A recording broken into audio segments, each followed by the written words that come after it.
A lively morning coming to you live from above the Heineken River deck at Pier 17. Graziano, Neek. We just gave Zero Fox. We gave D's Notes. In the same block. In the same block. You know that's historic. That's historic. It's producing 101. It gave America what they wanted early on draft morning. If you didn't get to see it, too bad it's gone. Check social media. So much more to get to throughout the morning, including the game of the night, top of the hour. Here as we get you ready for the draft, but I want to get you ready for some postseason basketball. Game 2, Steph and the Warriors. Rockets the 2 seed, down 0-1 in the series. The story to watch, Jimmy Butler and this hard fall, trying to get the rebound with under 3 minutes remaining in the first quarter. Lands directly on his tailbone. You see the left side of it right there. He would actually make the one free throw, head to the locker room. We're awaiting his status for the rest of the series. We'll talk about it more in just a minute. Just under 5 minutes remaining, second quarter. This was all about Jalen Green and his night. Boy, was he good. Step back three, Rockets by 18. Here comes Stephen off the screen. Thought he got fouled, didn't get called. Warriors down 12. Ensuing Rockets possession. Green, step back, nail it. 14-point lead at the half. Under a minute to go in the third. This one, those Rockets just really took off. Got a pick six. Punch it. 15 points in the third for Green. Also had 15 points in the first half. Rockets lead by 16. Fourth quarter now, 5.5 to play. Fred VanVleet. Bucket in. After the play, Golden State calls a timeout.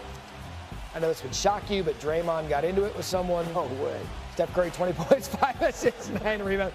Jalen Green, 38 points, 6 assists. Rockets win 109-94. They even the series at 1 apiece. Afterwards, Steph was asked if he was checked in on Jimmy Butler after the injury. Sure, 800 people have asked him, so I didn't want to add the 801. I know if he can play, he'll play, and that's what you expect. Jimmy's only going to tell you he feel good. Like, you good? Like, of course. So, we'll see.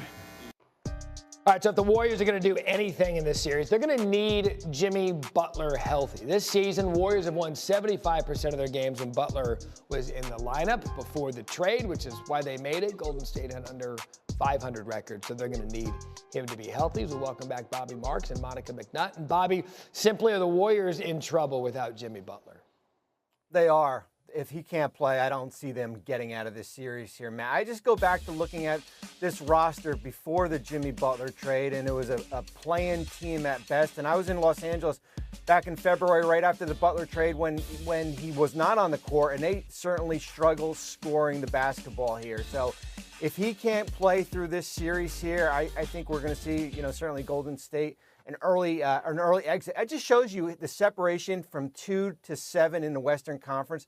There's such a small margin here, and you take Jimmy Butler off the court, and I think that's certainly going to impact Golden State. All right, so Monica, how much trouble? We know they're in trouble, but I mean, how long can they stay afloat, assuming that Jimmy Butler might find his way back on the court? Well, I think if you look at inexperience and youth for the Rockets, there's a possibility that they sort of trip themselves up. So I think they make this a series, but I'm with Bobby in terms of getting out of the series.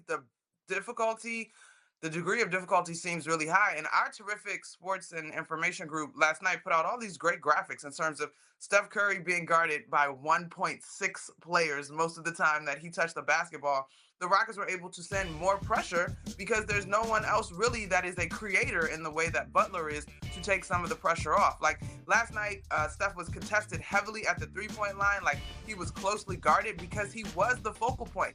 And whether you buy the Rockets or you are concerned about their inexperience or not, one thing that was legitimate about the Rockets, first of all, they're the 2 seed, so they were pretty legit all season, but their ability to defend you with multiple long, rangy, athletic defenders. So I wouldn't put it past Steph, but I do think that the probability is unlikely as the degree of difficulty without another creator seems really, really high. Yeah, Bobby, what's this roster look like if you remove Jimmy Butler from it, at least for this series?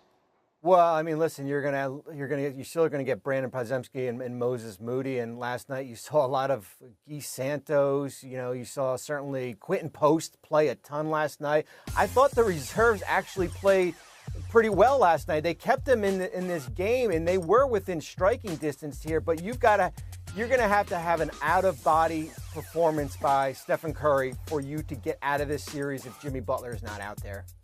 Monica, multiple out-of-body. Multiple, yeah.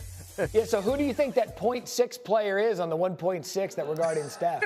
Well, obviously, you know what? The Thompson twins, they showed a shot of their parents in the stands. They have a great family, Asor and Amin. Obviously, last night, Asor has to deal with Steph. Amin has had to deal with Jalen Brunson. The Thompson twins, they have big-time defensive responsibilities in this postseason. So, but I think when you look at Eason, Thompson, even Green last night, I thought he played good defense. I think Van Vliet played one of his best games in the series so far after a subpar game one for him. So I think as a collective, though, Ime Udoka is a guy that has been able to energize this Rockets team and get them to a 2 seed overall, and is going to have them playing tough and locked in. Obviously, the outlier is if Jalen Green can hit 8 threes or 7 threes, I believe. Again, he had a monster game, and I don't know how consistent that will be over the series, but that defense is going to travel. Really the 2 seed no one's talking about. Can't wait to see what goes on the rest of this series. And if Jimmy game quickly in it. First quarter, the Warriors won game 1 on the road, going up for the rebound, gets it, but gets undercut there by Amen Thompson. He sort of gets pushed by Draymond Green, fell into Butler. He would go to the free throw line, hit 1 of 2, but then went to the locker room, would not return. They're calling it a pelvic contusion. Second quarter, Jalen Green, man, the Rockets needed way more out of him game 2 compared to in game 1 when he just had 7 points. He hit 8 triples. That was one of them, tied for the most in a Rockets playoff game. They were up by 18. Was Houston. Steph wanted the foul. He instead just got it the standard way, got the triple, and then Jalen Green ensuing possession. Him and Fred VanVleet were 7 of 34 from the field in game 1. Together, they were 15 of 33. Last night in game 2, they took a double-digit lead into halftime. We're in the fourth quarter. Draymond Green, Jalen Green catching the ball. Little delayed reaction. Green on green crime. You say what? Well, Jalen Green had something to say after being assessed a flagrant 1. Things would remain chippy. Green, smooth finish, left-hand finish, and then Fred VanVleet and Draymond getting a little chippy as the Rockets had a 17-point lead. Houston outscored Golden State 46-28 in the paint. Alperen Şengün had 17 of them. These guys had to be separated. Jalen Green went for 38. Rockets win. Series tied. Here's Steve Kerr on Jimmy. Hopefully, Jimmy will be able to play, but if not, then we've got to go through our options and put together a plan. But were you able to talk to Jimmy and see how he feels? And Jimmy's only going to tell you he feel good. Like, you good? Like, of course. So, we'll see. I got a feeling that home cooking, too, is going to certainly help Jimmy feel better. You know who doesn't feel good? Jason Tatum. 8 seasons as a Celtic, has never missed a playoff game until last night because he's got that bone bruise that he suffered in game 1. It's all good because Jaylen Brown was on one, stripping Corey Joseph here, and this dude is just flying. Paolo Banchero, no shot. Brown had 13 points in the first quarter. He was perfect from the field. 5 for 5. Celtics were up 14. Banchero misses. You know who didn't miss? Gogo Batase's elbow to Kristaps Porzingis' forehead. We got some blood on the court. Listen, not the first time a Bostonian is going to bleed during a Celtics game. He would leave 5 stitches. He would eventually come back. Banchero to Batase. Magic were down by 7.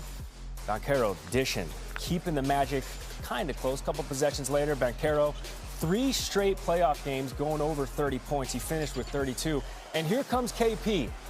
5 stitches in the front of that head, dried blood running behind his head. Derek White keeping the Celtics ahead. 3 of his 17, they were up a dozen, and then it was Brown. He went for 30.